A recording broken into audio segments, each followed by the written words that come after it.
Oui, oui, oui, oui, les gars. Viens ou viens? Je l'ai pas mis. Bon, bang bang, comme d'hab, avec les deux packs de balles là, bam bam, vous voyez derrière moi. Comme d'hab, on est en mode révolutionnaire. Voilà. Ce qui m'a lancé dédicace à Rasta Président et à Dieudonné.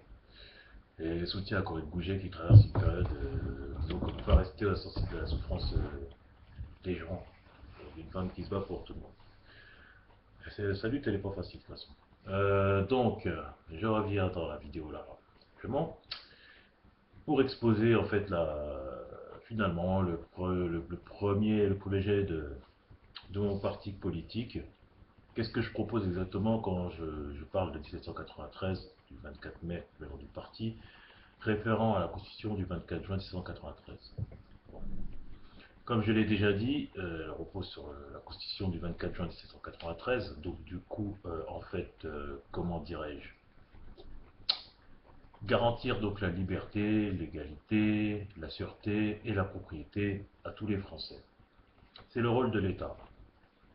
Mon parti se propose de remettre l'État dans cette optique, donc en faire un instrument qui sert à tous. C'est un instrument. L'État, c'est un instrument. Et il faut qu'il puisse donc assurer ces quatre objectifs. Donc comme j'ai déjà exposé dans les vidéos d'avant, vous pouvez faire un tour. Mais donc là maintenant c'est plus les moyens. Donc les moyens pour y parvenir.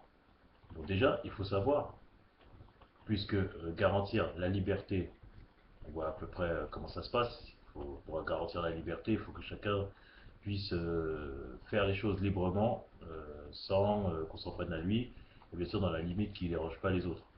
Donc ça veut dire que il faut se baser sur les 36 articles de 1793, plus l'article 122, 123 et 124, qui permettent de garantir tout ça. Donc, une fois que cette constitution est mise en place, il faut donc comptabiliser exactement quels sont les avoirs de la France. C'est-à-dire, qu'est-ce que la France, en tant que nation, possède. Qu'est-ce que nous avons. Donc on comptera tout. Les monuments, l'énergie, le travail, bref, on fera la totale, on fera le compte. On arrivera sûrement à quelques milliers de milliards. Ensuite, il faudra faire le compte de qu'est-ce qu'on doit exactement. Donc, puisqu'on a sûrement fait des emprunts, d'État à État, des choses comme ça, on doit de l'argent sûrement à d'autres États, etc. Il faut savoir en fait où est-ce qu'on en est dans les comptes. Bien sûr, le rendre public. Alors qu'il serait accessible, on verrait, par exemple, je sais pas, je dirais une bêtise. On possède 1000 milliards et on en doit 1200. Par exemple, je dis un truc à la con. Je crois pas que ce soit le cas, mais voilà, puisqu'on a un déficit à 3%, ce qui paraît. Je ne sais pas si ça veut dire qu'on doit 3%, que notre dette est supérieure à ce qu'on possède. Je ne crois pas, je ne pense pas, mais enfin bon, on fera les comptes, on verra bien. On ira chercher les sous partout où ils sont. On comptabilisera aussi tout ce que possèdent tous les Français. On comptabilisera tout ce que la France a. Bon. Pourquoi? Parce que, puisque j'ai envie de garantir à tous la propriété, il faut que je sache exactement de quoi la France est propriétaire. Une fois que est établi que la France est propriétaire, je suis capable de dire donc que je suis l'État français. Donc quand je dis je, c'est nous. Hein. Nous sommes l'État français, nous possédons tant en milliards ou en trucs, de dollars ou d'euros puisque c'est la monnaie. Et donc je décide de payer toutes mes dettes. Parce que pour moi, notre État, il ne doit pas vivre sous la tutelle du crédit. Parce que le fait d'être sous la tutelle du crédit, ça nous rend dépendants par rapport à d'autres États, d'autres lobbies, enfin, tout un tas de structures. En fait. Donc, je veux échelonner donc, ce que nous devons. Quand je dis je, comme je dis c'est nous, nous allons échelonner la dette que nous devons de manière à la rembourser, je sais pas moi, je veux dire sur 20 ans, 25 ans, sur une génération. En fait. Et au bout des 25 ans, tout devra être réglé. Bien sûr, quand je dis 25 ans, c'est un maximum. J'espère que ce sera possible de résoudre tout ça plus vite. Ensuite, une fois que j'ai tout ce que j'ai, je propose que nous faisions donc l'impôt en fonction de ce que nous devons. Parce que entre nous, entre Français, je ne pense pas que l'État doive exiger aux Français de l'argent supérieur à ce qu'il a besoin. On ne doit pas imposer des gens parce que c'est la règle. Voilà, la classe moyenne qui se plaint souvent, ouais, tes moyens on taxe. Non, c'est pas comme ça. Il faut qu'on puisse aussi faire du cas par cas, du corps social par corps social, des choses comme ça.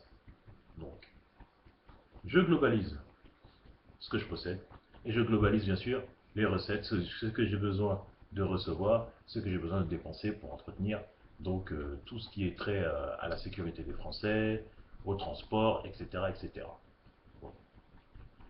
Une fois cela fait, donc la priorité c'est rembourser les dettes. Donc il faut des nouvelles sources d'argent pour l'État, parce que la somme sera sûrement colossale, et voilà. Comme je veux garantir la propriété, et que je veux que chaque Français soit propriétaire, et que je ne peux pas acheter à sa place le terrain qu'il doit avoir, je peux au moins lui donner de l'argent par rapport aux richesses que je possède et que je gagne dans l'année. Je m'explique. On va dire que je vais prendre un pourcentage des revenus que l'État français, donc l'État français, est aussi une entreprise deviendra une entreprise non pas multinationale mais une entreprise nationale qui fera des bénéfices par son action. Là, exactement, je pense surtout au milieu financier. Parce que nous parle de taxer les finances, apparemment c'est un peu compliqué, sinon ce serait déjà fait depuis longtemps. Donc on ne va pas taxer les finances, mais l'État français va se mettre à la finance. C'est-à-dire que je mets une partie du PIB, je sais pas, je vais dire une bêtise, 10% du PIB, à faire des achats sur la bourse. Je joue à la bourse, je suis l'État français, je fais la bourse. Bien sûr, il faudra recruter les meilleurs traders dans le domaine qui ont travaillé pour l'État, avec des grosses primes à la clé sur la performance, bien évidemment, pour motiver tout le monde, c'est normal. Les revenus, les dividendes étant énormes, comme tout le monde sait, avec 10% du PIB, je pense qu'on peut pas mal s'en sortir. Donc voilà. À partir de là, les sources de revenus donc, supplémentaires engrangées serviront en majeure partie justement à régler tout ce qui est hôpitaux, sécurité, police, etc., armée, transport, entretien des routes, enseignement, enfin tout ce qu'on connaît déjà. Qu'il faudra aussi restructurer, mais là c'est un programme, ce serait trop long, ce serait un discours de malade.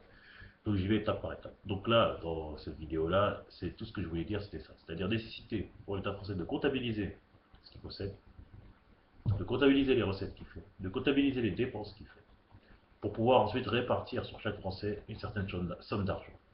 Et créer une nouvelle source de revenus. Donc mon idée principale sur la nouvelle source, c'est que l'État français doit mettre une partie de son PIB dans la bourse. Et pas le confier à n'importe qui, bien entendu. Donc voilà, 7 minutes, 8 minutes, oulala, je ne vais pas vous saouler, c'est ma première vidéo, donc présentation de mon programme politique, c'est la première étape, donc la France en tant qu'entité monétaire qui doit redistribuer aux Français. Voilà, dans la prochaine vidéo, je ferai la suite. Allez, les gars, les garces, dans le sens révolutionnaire. A plus tard. Tchuss, tchuss, tchuss.